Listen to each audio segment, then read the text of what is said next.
तो चलिए आज हम लोग कंपाउंड इंटरेस्ट का दूसरे पार्ट पे चर्चा करेंगे। फर्स्ट पार्ट जो है कि आप लोगों को मिल चुका होगा, और यदि फर्स्ट पार्ट नहीं देखे हैं तो YouTube channel competition target classes पे देख सकते हैं, या फेसबुक पेज कंपटीशन टारगेट पे भी आपको उपलब्ध है, वहाँ से भी आप देख सकते हैं। अगर पेज को फॉलो नहीं किए हैं तो ज़रूर कर लीजिए, चैनल को सब्सक्राइब जरूर कर लीजिए। आज हम लोग बात करेंगे कंपाउंड इंटरेस्ट का दूसरा भाग। ये दूसरे भाग में क्या है कि हम लोग 3 साल वाले क्वेश्चन को हम लोग सॉल्व करेंगे।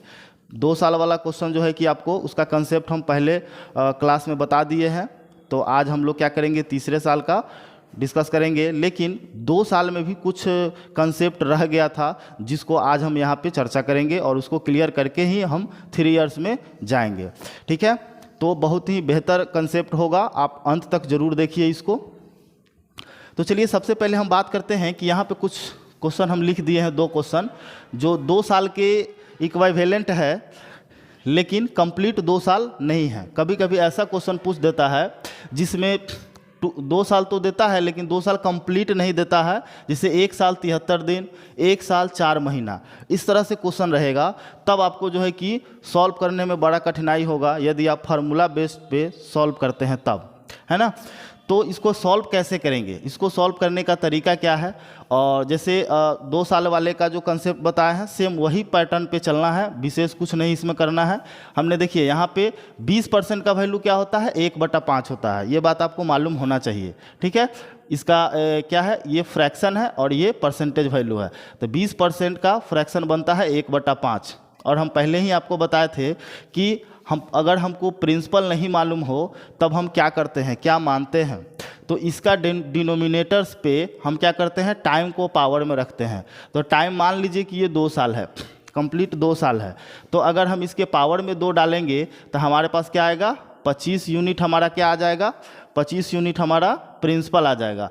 2 साल तक इसका ब्याज अगर चलाएंगे तो यहाँ भी 1/5 मतलब 20% यहाँ भी और 20% यहाँ भी लगेगा, तो ये हो जाएगा 5 यूनिट, ये भी हो जाएगा 5 यूनिट। दूसरे साल क्या होता है, पहले साल का भी ब्याज के ऊपर ब्याज लगता है तो 1 रुपया इधर आ जाएगा। यानी कि दूसरा साल, देखिए दूसरा साल कंप्लीट नहीं है, दूसरा साल क्या है, मात्र 73 दिन है, तो हम पूरा कंप्लीट नहीं ले सकते हैं।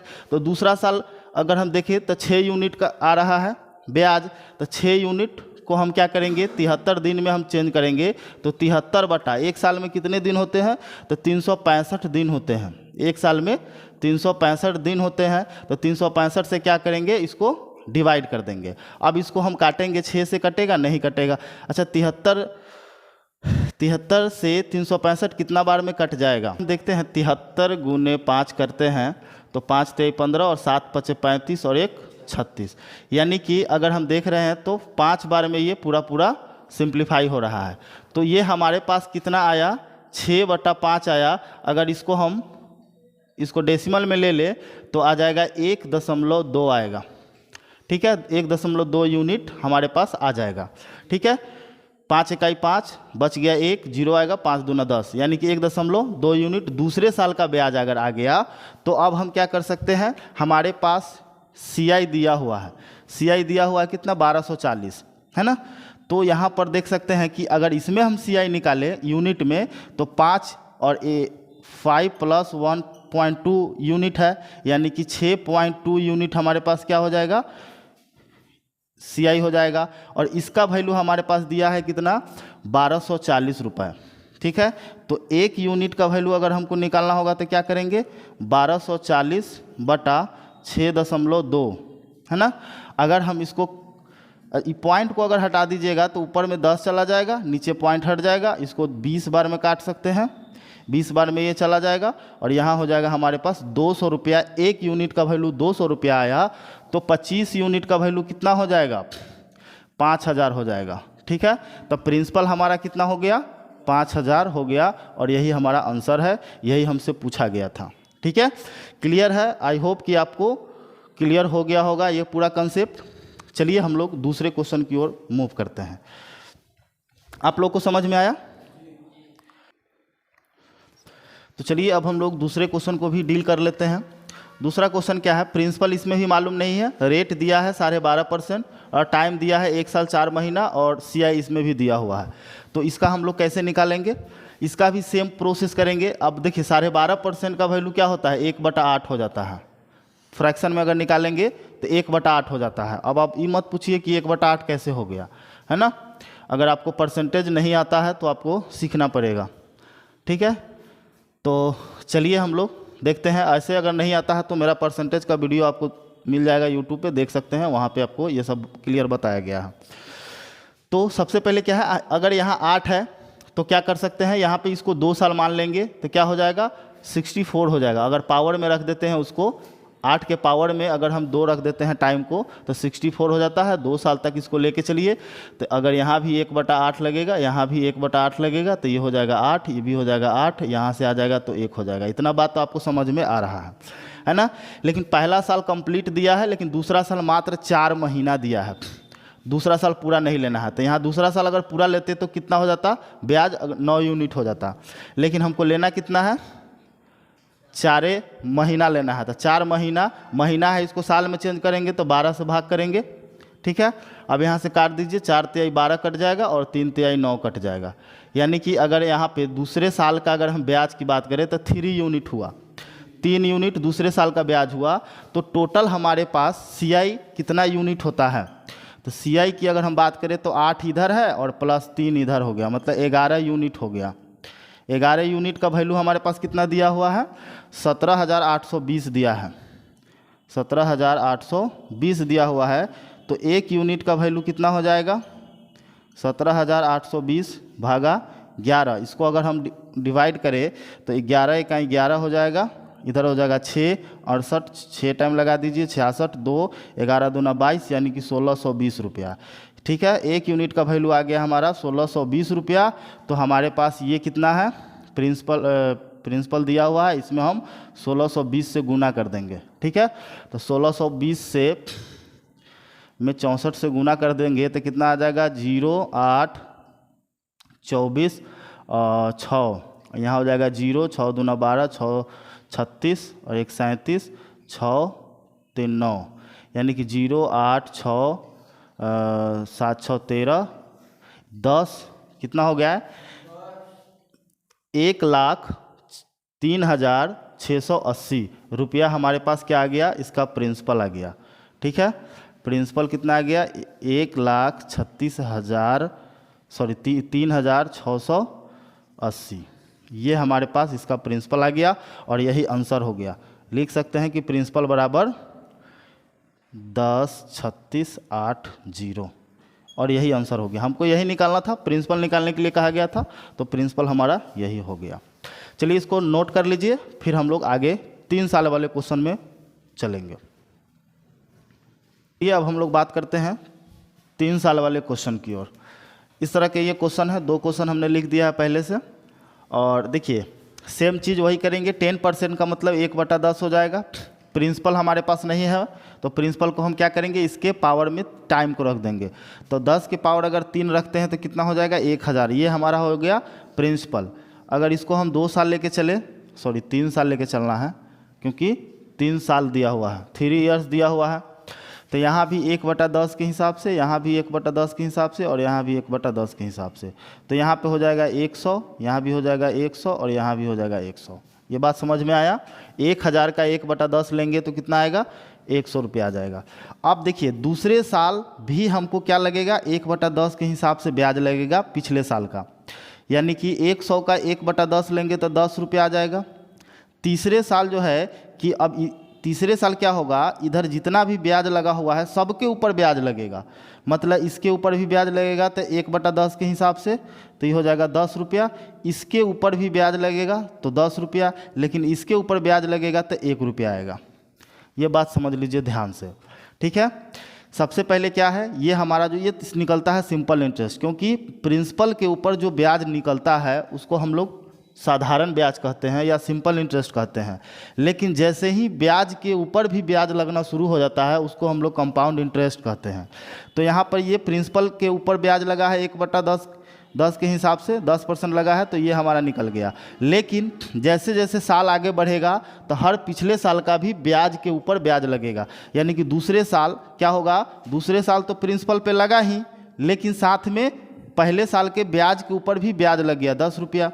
तीसरे साल प्रिंसिपल के ऊपर तो ब्याज लगिए गया, लेकिन इसके पहले भी पिछले 2 साल का ब्याज हमको देना होगा, तो ब्याज के ऊपर ब्याज लगाएंगे तो 10 रुपया इसका भी आएगा, 10 रुपया इसका भी आएगा, और फिर इसका भी ब्याज हमको देना होगा, तो 10 रुपये का 1 रुपया हो जाएगा 1/10 के हिसाब से।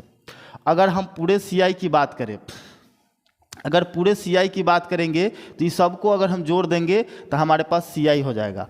लेकिन देखेंगे कि क्वेश्चन में दिया क्या है, दिया हुआ है CI ही दिया हुआ है, तो CI का यूनिट ले लीजिए, कितना है 100, 200, 300 और 10, 20, 30, 330 और 1, 31, यानी कि 331 यूनिट दिया हुआ है हमारा CI। अगर इस सबको जोड़ेंगे तो 331 यूनिट, और इसका वैल्यू हमारे पास दिया हुआ है कितना 66, 20 दिया हुआ है। तो 1 यूनिट का वैल्यू क्या होगा, 1 यूनिट का वैल्यू हमारे पास क्या होगा, तो 66/331। ठीक है, अगर इसको हम काटेंगे तो 20 बार में चला जाएगा ये, ठीक है, क्योंकि 331 दूना कितना होता है 662 हो जाता है, 1 जीरो बैठा देंगे, यानी कि 1 यूनिट का वैल्यू हमारे पास आ गया कितना 20 रुपये। ठीक है, तो प्रिंसिपल हमारे पास कितना है 1000 है, 1000 यूनिट का वैल्यू कितना हो जाएगा 20 गुने 1000 कर दीजिए, यानी कि 20 पे कितना जीरो 4 जीरो, 1 2 3 4, यानी कि 20,000 रुपया हमारा क्या हो गया प्रिंसिपल हो गया। ये हमारे पास प्रिंसिपल आ गया। तो प्रिंसिपल के जगह पे कितना लिख सकते हैं 20,000, यही हमारा आंसर हो जाएगा। क्लियर है, इसमें कोई डाउट नहीं रहना चाहिए। चलिए दूसरा क्वेश्चन भी देख लेते हैं, तो दूसरे क्वेश्चन की ओर मूव करते हैं। दूसरा क्वेश्चन भी सेम है, प्रिंसिपल हमको निकालना है, रेट दिया है 15%, टाइम 3 साल, और इसमें CI/SI का अंतर दिया हुआ है, इसमें कंपाउंड इंटरेस्ट नहीं दिया हुआ है, इसमें दोनों का अंतर दिया हुआ है। तो सबसे पहले हमको 15% का फ्रैक्शन में करेंगे तो 3/20 हो जाएगा। ठीक है, तो अब 3 ऊपर आया है तो 3 को भूल जाना है, 3 को याद नहीं रखना है। 20 के ऊपर में अगर हम पावर में अगर हम टाइम को रखते हैं 3, तो कितना हो जाएगा 8000 हो जाएगा। ठीक है, ये हम मान लेते हैं कि ये यूनिट में होता है, क्योंकि मान रहे हैं तो यूनिट में मान लीजिए। तो ये हमारे पास क्या आ गया, ये आ गया हमारा प्रिंसिपल। 3 साल इसका ब्याज चलाइए, 3 साल। तो अगर यहाँ पर 3/20 के हिसाब से लगेगा, यहाँ भी 3/20 के हिसाब से, और यहाँ भी 3/20 के हिसाब से लगेगा, तो ये क्या होगा 400, 400 त्याई 1200। ये बात समझ में आया, नहीं आया तो समझिए। अगर हम 8000 का 3/20 निकालेंगे तो ये कितना बार में कटेगा 400 बार में ये कट जाएगा, और 4 तिहाई 1200 हो जाएगा। ठीक है, अब समझ में आ गया होगा 1200 कहाँ से आया, 800 का 3/20 बराबर 1200। ठीक है, तो ये पहले साल 1200, तो दूसरे साल भी 1200, तीसरे साल भी 1200, क्योंकि ये सारा सिंपल इंटरेस्ट है, क्योंकि ये लग रहा है प्रिंसिपल के ऊपर। अब कहानी में ट्विस्ट आता है, यहाँ भी अगर हम 3/20 के हिसाब से ब्याज लेंगे तो तब कितना हो जाएगा, तो अब यहाँ पे हो जाएगा जैसे 1200 गुने 3/20 अगर करते हैं तो कितना बार में कट जाएगा 60 बार में कट जाएगा ना। हाँ, तो यहाँ पे हो जाएगा 180। ठीक है, अब तीसरे साल जब आएंगे तो इसका भी लगेगा, इसका भी लगेगा, यानी कि इसका भी 180 हो जाएगा और इसका भी 180 हो जाएगा, लेकिन इसका 180 नहीं होगा। कितना होगा, तो 180 का अब निकालना है हमको 3/20, यानी कि ये हो जाएगा 9 बार में कट जाएगा ये, तो 9 तिया 27 यूनिट। यहाँ पे कितना हो गया 27 यूनिट। ठीक है, अब हमको दिया क्या है, अब ये ध्यान दीजिए, उसी के अनुसार हमको आगे बढ़ना है ओरिजिनल वैल्यू निकालने के लिए। तो हमारे पास दिया है CI/SI का अंतर। अब यहाँ पे क्लियर समझिए, 2 साल हो, 3 साल हो, 4 साल हो, 5 साल हो, कोई भी साल हो, CI/SI क्लियर समझ में आना चाहिए। देखिए, हम जानते हैं कि जो मूलधन के ऊपर में ब्याज लगता है उसी को हम क्या कहते हैं, साधारण ब्याज कहते हैं या सिंपल इंटरेस्ट कहते हैं। यानी कि ये हमारा है सिंपल इंटरेस्ट। क्या है, सिंपल इंटरेस्ट। और ये पूरा हमारे पास क्या है, कंपाउंड इंटरेस्ट। और ये दोनों का अंतर, दोनों को माइनस करने के बाद जो वैल्यू आता है वो हमको दिया हुआ है 5670। ठीक है, या हम माइनस न करके हम डायरेक्ट क्या करेंगे, ये वाला वैल्यू अगर हम ले लेते हैं तो ये दोनों का अंतर हो जाएगा, बिल्कुल हो जाएगा, क्योंकि अगर हम पूरे लेंगे तो सी आई हो जाएगा, ये एस आई है तो एस आई को खाली माइनस कर दीजिए ना, मतलब इसको माइनस कर देंगे तो बच जाएगा यही ना, तो यही हमारे पास क्या हो जाएगा, दोनों का अंतर हो जाएगा। यानी कि सी आई और एस आई का अंतर कितना हो गया, जोड़ लीजिए 180 प्लस 180 प्लस 180 और प्लस 27, टोटल कितना हो जाएगा, ये हमारे पास हो जाएगा 18 दूना 36, 540 और 540 प्लस 27 को जोड़ देंगे 7 6 567 आ जाएगा। 567 यूनिट हमारे पास क्या आ गया, इसका अंतर आ गया, जबकि उसका वैल्यू हमारे पास दिया हुआ है कितना 5670 दिया है, तो एक यूनिट का वैल्यू कितना हो जाएगा, 5670 में हम क्या करेंगे 567 से भाग कर देंगे, तो कितना बार में कट जाएगा, 10 बार में कट जाएगा, ये बिल्कुल 10 बार में कट जाएगा। तो हमारे पास इसका एक यूनिट का वैल्यू कितना आ गया, एक यूनिट का वैल्यू आ गया 10 रुपया। तो 8000 यूनिट का वैल्यू कितना होगा, इसको मल्टीप्लाई कर देंगे तो 8 पर 3 जीरो है, ये है एक जीरो और बढ़ जाएगा, यानी कि 80,000 रुपया हो जाएगा। तो प्रिंसिपल हमारे पास कितना हो गया, 80,000 इसका आंसर हो गया। समझ में आया? उम्मीद है कि आपको ये पूरा का पूरा कंसेप्ट समझ में आ गया होगा और आप लोगों को भी यही है 2 साल 3 साल सबका जो है कि कंसेप्ट सेम है, बस थोड़ा सा कैलकुलेशन करना है और एक ही पैटर्न पे जो है कि सारे के सारे क्वेश्चन को आप लोग निकाल सकते हैं।